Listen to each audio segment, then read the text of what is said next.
नमस्कार। काम का स्ट्रेस ये एक ऐसी चीज है जिससे आज शायद ही कोई बच पाता है। पर क्या हो अगर इस मॉडर्न प्रॉब्लम का एक हजारों साल पुराना सोल्यूशन हो।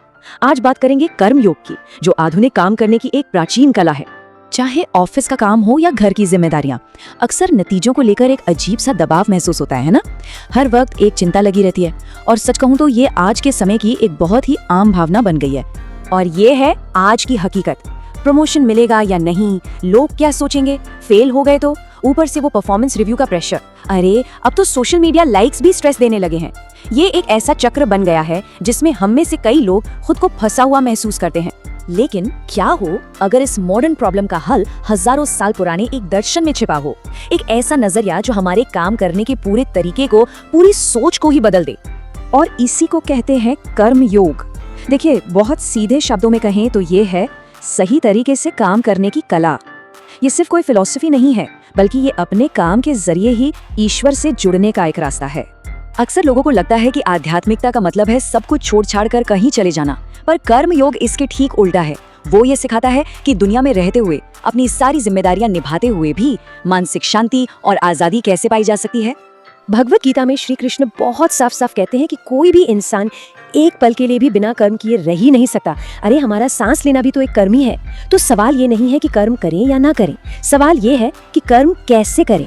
और कमाल की बात यह है कि इस पूरे दर्शन का सार गीता के सिर्फ एक श्लोक में छिपा है। एक ऐसा श्लोक जो हमारे काम करने के तरीके में क्रांति ला सकता है। तो ये है वो श्लोक, कर्मण्यवाधिकारस्ते मा फलेषु कदाचन। मतलब ये कि हमारा अधिकार सिर्फ और सिर्फ कर्म करने पर है, उसके फल पर कभी नहीं। चलिए इसको थोड़ा और गहराई से समझते हैं। तो इस एक श्लोक में देखिए 4 बड़े गहरे निर्देश छिपे हैं। पहला, अपना काम करो, जो हमारी जिम्मेदारी है। दूसरा, फल पर अपना हक मत समझो, क्योंकि नतीजा सिर्फ हमारे हाथ में नहीं होता। तीसरा, सिर्फ इनाम के लालच में काम मत करो। और चौथा, जो कि सबसे जरूरी है, फल की चिंता छोड़ने का मतलब आलसी बनना या काम चोरी करना बिल्कुल नहीं है। इस पूरे आइडिया को एक शब्द में कहते हैं निष्काम कर्म, यानी बिना किसी स्वार्थ के, बिना फल की इच्छा किए बस अपना कर्तव्य निभाते जाना। और यही कर्म योग का दिल है, उसका केंद्र है। अच्छा, तो इसे प्रैक्टिस में कैसे लाएं? इसके 3 स्तंभ हैं। पहला, अपने कर्तव्य को, अपनी ड्यूटी को सबसे ऊपर रखना। दूसरा, जो भी नतीजा आए उससे अनासक्ति रखना, मतलब उससे ज्यादा जुड़ना नहीं।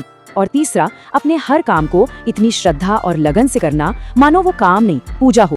पर अब एक सवाल मन में आता है कि भाई अगर फल की इच्छा ही नहीं करनी तो फिर ऐसे काम करने का फायदा क्या है? क्या मतलब है इसका? तो फायदे क्या हैं? देखिए, सबसे पहला और सीधा फायदा, स्ट्रेस और एंजाइटी कम हो जाती है, क्योंकि नतीजों का जो डर है वो मन से निकल जाता है। और जब डर नहीं होता तो क्या होता है?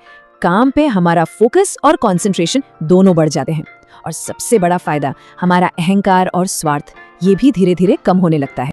और इस पूरी प्रक्रिया का जो आखिरी लक्ष्य है वो है चित्त शुद्धि, यानी मन का साफ होना।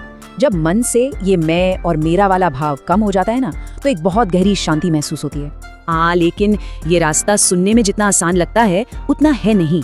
इसे अपनाने में कुछ चुनौतियां भी हैं और कुछ बहुत ही कॉमन गलतफहमियां भी लोगों को हो जाती हैं। और सबसे बड़ी गलतफहमी क्या है? यही कि क्या फल से अनासक्त होने का मतलब है कि हम काम को लेकर लापरवाह हो जाएं, कि बस जैसे तैसे काम निपटा दो? बिल्कुल भी नहीं। कर्मयोग का मतलब है अपना 100% देना, अपना बेस्ट देना, लेकिन नतीजे की चिंता नहीं करना। जबकि लापरवाही का क्या मतलब है? बस काम में कम मेहनत करना। एक कर्मयोगी पूरी प्लानिंग करता है, वहीं एक लापरवाह इंसान बिना किसी तैयारी के काम शुरू कर देता है। कर्मयोगी का लक्ष्य है काम में एक्सीलेंस लाना, उसे बेहतरीन बनाना, और लापरवाह इंसान का लक्ष्य बस काम को खत्म करना। इसके अलावा भी कुछ और जाल हैं जिनसे बचना होता है, जैसे अहंकार का जाल। देखो, ये सब मैं कर रहा हूँ, मैं कितना महान हूँ। या फिर मोटिवेशन की कमी, क्योंकि बचपन से आदत होती है ना इनाम के लिए काम करने की। और हाँ, एक और जरूरी बात, बैलेंस। कर्मयोग का मतलब खुद को थका मारना बिल्कुल नहीं है। तो फिर इन सब बातों को ध्यान में रखते हुए इसे अपनी रोजमर्रा की जिंदगी में शुरू कैसे किया जा सकता है? चलिए इसके लिए एक सिंपल 5 स्टेप गाइड देखते हैं। स्टेप 1, अपने मुख्य कर्तव्यों को पहचानिए, एक स्टूडेंट, एक पेरेंट, एक एम्प्लॉय के तौर पर। स्टेप 2, अपने दिन के काम को किसी बड़े उद्देश्य के लिए समर्पित कर दीजिए। स्टेप 3, अपना काम 100% फोकस और एक्सीलेंस के साथ कीजिए। स्टेप 4, नतीजा जो भी हो, चाहे सफलता मिले या असफलता, उसे ग्रेसफुली स्वीकार कीजिए। और स्टेप 5, जब किसी की मदद करें तो बदले में थैंक यू की उम्मीद भी मत रखिए। और एक बात साफ कर दूं, ये रास्ता सिर्फ साधु संतों या योगियों के लिए नहीं है। गीता में राजा जनक का उदाहरण दिया गया है। वो एक राजा थे, उनकी कितनी जिम्मेदारियां थीं, लेकिन फिर भी वो एक कर्मयोगी थे।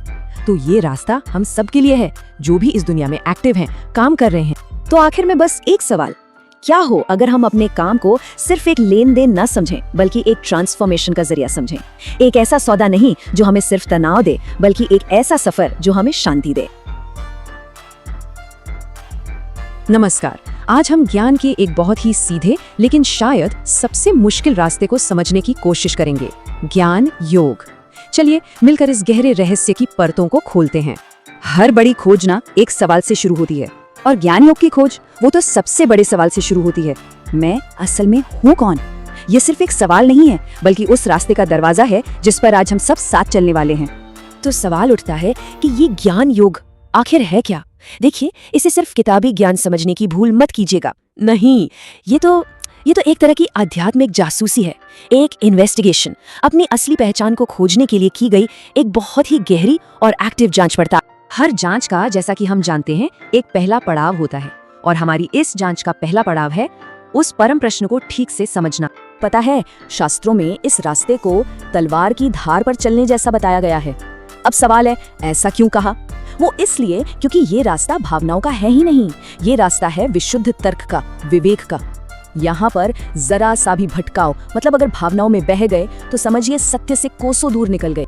तो अगर एक जासूस अपने सबसे मुश्किल केस को सुलझा रहा है तो उसे कुछ औजारों की जरूरत तो पड़ेगी, है ना? चलिए देखते हैं कि ज्ञानयोगी के पास कौन से औजार होते हैं। सबसे पहला और सबसे ताकतवर औजार है विवेक। विवेक का मतलब बहुत सीधा है, असली और नकली के बीच फर्क करने की काबिलियत। क्या चीज है जो हमेशा रहती है और क्या है जो बस आती जाती रहती है। देखिए, आत्मा यानी हमारा असली स्वरूप वो स्थायी है, जबकि शरीर, मन, पैसा, शोहरत, ये सब तो बस जिंदगी के सफर में अस्थायी पड़ाव जैसे हैं। अच्छा, एक अच्छा जासूस सच तक पहुंचने के लिए क्या करता है? वो उन सारी चीजों को लिस्ट से हटाता जाता है जो सच नहीं है। तो फिर इस खोज में हमें सबसे पहले क्या हटाना चाहिए? इसके लिए एक बहुत ही शक्तिशाली तकनीक का इस्तेमाल होता है, जिसे कहते हैं नेति नेति, जिसका मतलब है ये भी नहीं, ये भी नहीं। ये एक तरह की आध्यात्मिक छटनी है। हम एक एक करके हर उस चीज को नकारते जाते हैं जो हम नहीं हैं, ताकि आखिर में सिर्फ वो सच बचे जो हम असल में हैं। तो चलिए शुरू करते हैं। पहला सवाल खुद से, क्या मैं ये शरीर हूँ? इसका जवाब है नहीं।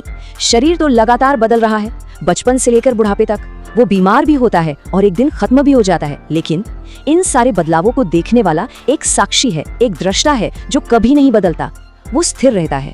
ठीक है, तो इन्वेस्टिगेशन की लिस्ट से शरीर को तो काट देते हैं। अब आता है अगला संदिग्ध, क्या मैं या मन हूँ? क्या मैं अपने विचार हूँ, अपनी भावनाएं हूँ? बिल्कुल भी नहीं। हमारे विचार और हमारी भावनाएं ये तो आसमान में बादलों की तरह हैं, जो बस आते हैं और चले जाते हैं। लेकिन जो आसमान इन बादलों को देख रहा है, वो साक्षी, वो दृष्टा, वो तो हमेशा वहीं रहता है, स्थिर। अच्छा, तो अगर हम शरीर भी नहीं हैं और मन भी नहीं, तो फिर सवाल उठता है कि हम हैं क्या? अब एक अच्छे जासूस की तरह हमें सबूतों को खंगालना होगा, और सबसे पुख्ता सबूत हमें मिलते हैं हमारे प्राचीन ग्रंथों में। भगवद गीता में हमें एक ऐसा ही ठोस सबूत मिलता है, एक ऐसा श्लोक जो हजारों सालों से ज्ञान योगियों को रास्ता दिखा रहा है। ये आत्मा के स्वभाव पर दिया गया शायद सबसे स्पष्ट और सबसे आधिकारिक बयान है। और ये श्लोक साफ साफ कहता है, आत्मा न कभी जन्म लेती है और न ही कभी मरती है। शरीर खत्म हो सकता है पर आत्मा नहीं। जरा सोचिए, जब इस एक सच का अनुभव हो जाए तो क्या मौत का कोई डर बाकी रहेगा? लेकिन सिर्फ ये जान लेना ही काफी नहीं होता। इस ज्ञान को अपनी रग रग में उतारने के लिए ज्ञान योगी 3 सीढ़ियों का इस्तेमाल करते हैं। पहली सीढ़ी है श्रवण, यानी सत्य को ध्यान से सुनना। दूसरी है मनन, उस सुने हुए पर अपने तर्क और बुद्धि से सोचना, विचार करना।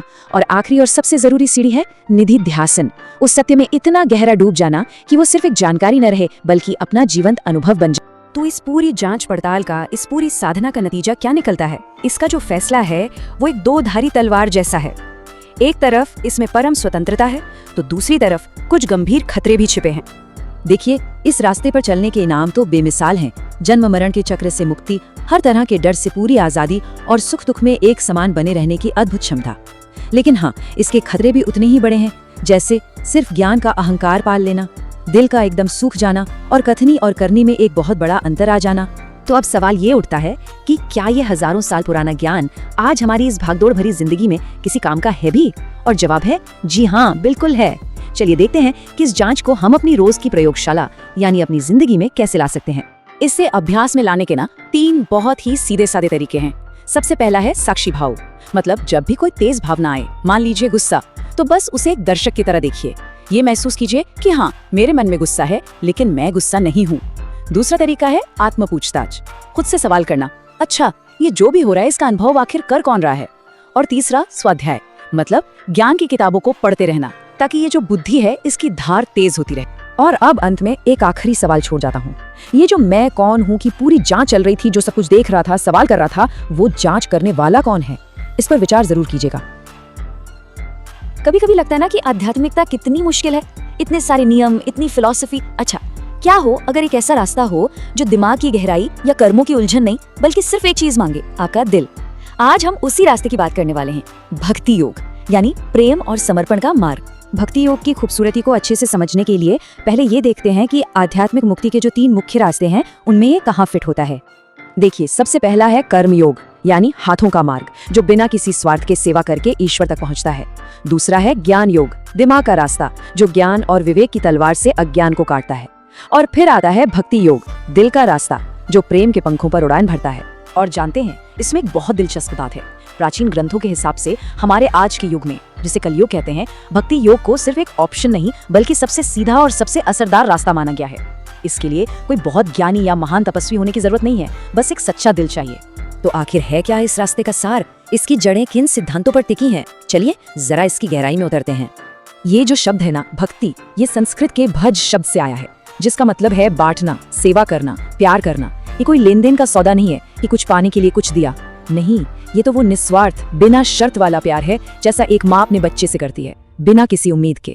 और भक्ति का जो दिल है वो है शरणागति, यानी पूरा सरेंडर कर देना। इसे ऐसे सोचिए, जैसे एक विशाल नदी में कोई अपनी छोटी सी नाव को छोड़ दे और लहरों को खुद को ले जाने दे, इस पूरे भरोसे के साथ कि वो उसे सागर तक पहुंचा ही देंगे।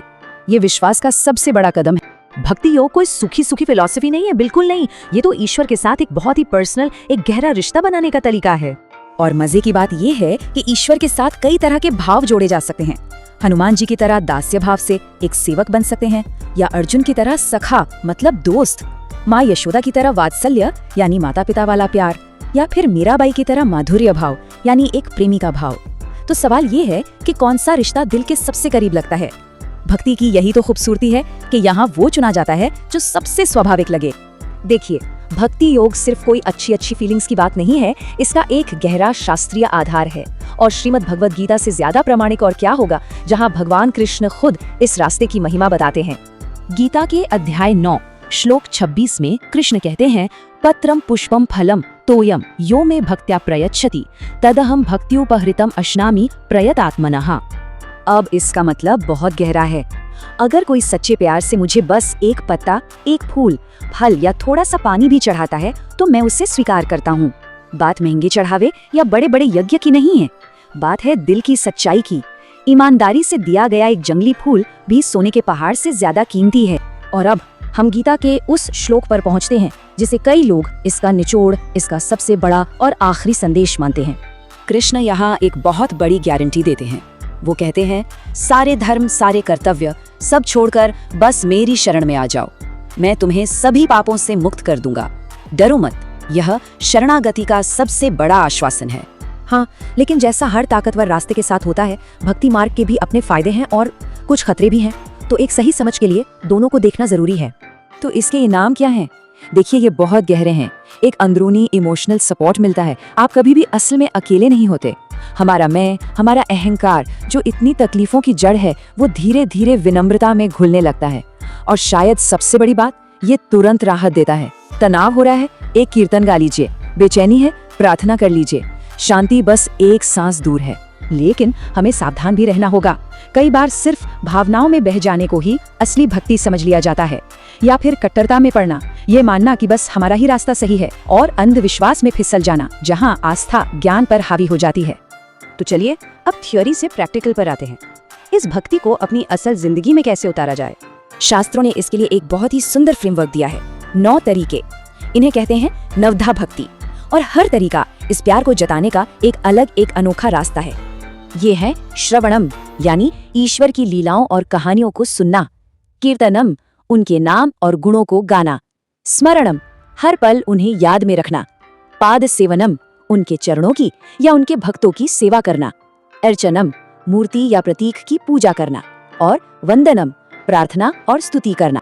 अगले 3 हैं दास्यम, खुद को ईश्वर का सेवक समझना। सख्यम, उनके साथ एक दोस्त का रिश्ता बनाना। और आखिर में ये पूरी यात्रा अपने चरम पर पहुंचती है, आत्मनिवेदनम। ये वो मंजिल है जहां सब कुछ मिल जाता है, पूरा, बिना किसी शर्त के खुद को सौंप देना। ये वही शरणागति है जहां भक्त और भगवान एक हो जाते हैं। तो अगर कर्म हाथों का रास्ता है और ज्ञान दिमाग का, तो सवाल ये उठता है कि दिल वो कौन सी यात्रा चुनेगा।